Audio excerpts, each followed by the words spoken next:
7-1. ആ സ്കോർ പലർക്കും ഒരു ഓർമ്മപ്പെടുത്തലാണ്. ചിലർക്ക് സുഖമുള്ളൊരു ഓർമ്മ, പക്ഷെ മറ്റു ചിലർക്ക് അതങ്ങനെയല്ല.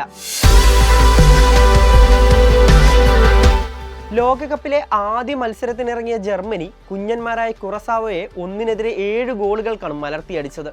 ആദ്യമായി ലോകകപ്പ് കളിക്കുന്ന വെറും 1.5 ലക്ഷം മാത്രം ജനസംഖ്യയുള്ള കുറസാവോയ്ക്കെതിരെയാണ് ഈ വിജയമെന്നത് ജർമ്മൻ പ്രകടനത്തിന്റെ മാറ്റു കുറയ്ക്കുന്നില്ല.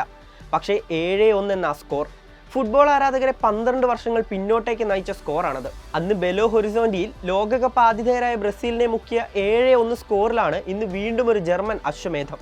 2014 ലോകകപ്പ് സെമിയിലായിരുന്നു ജർമ്മനിയുടെ ആ 7-up. ഫുട്ബോൾ ലോകത്തെ തന്നെ പിടിച്ചുകുലുക്കിയ അന്നത്തെ തോൽവി ബ്രസീൽ ആരാധകരൊന്ന് മറന്നു വരികയായിരുന്നു. അതിനിടെയാണ് അതേ സ്കോറുമായി ജർമ്മനി വീണ്ടും കളം നിറഞ്ഞത്. ലോകകപ്പിൽ ഇത് 4ാം തവണയാണ് ജർമ്മനി ഒരു മത്സരത്തിൽ 7 അതിൽ കൂടുതലോ ഗോൾ നേടുന്നത്. അതുമാത്രമല്ല, ലോകകപ്പിന്റെ ചരിത്രത്തിൽ ഏറ്റവും കൂടുതൽ ഗോളുകൾ നേടിയ ടീം എന്ന ബ്രസീലിന്റെ റെക്കോർഡും ഇതോടെ ജർമ്മനി മറികടന്നു. 239 ഗോളുകളുമായി ഗോൾ വേട്ടക്കാരുടെ തലപ്പത്തിന് ജർമ്മനിയാണ്. ബ്രസീലിന്റെ അക്കൗണ്ടിൽ 238 എണ്ണം. ലോകകപ്പിലെ ആദ്യ മത്സരത്തിൽ മൊറോക്കോയ്ക്കെതിരെ സമനില വഴങ്ങേണ്ടി വന്നതിന്റെ പിറ്റേന്നാണ് മുറിവിൽ ഉപ്പ് പുരട്ടുന്നത് പോലെ ജർമ്മനിയുടെ വക കിക്ക്. ഇനിയും ഒരു മിന്നും വിജയം നേടുവരെ ബ്രസീലിനെ ഇത് വേട്ടയാടുമെന്ന് ഉറപ്പാണ്. അതിനിടയിൽ വീണ്ടും ഒരു 7-up മറ്റാരും ആവർത്തിക്കില്ലെന്ന പ്രതീക്ഷയിലാണ് ക്യാനറുകൾ.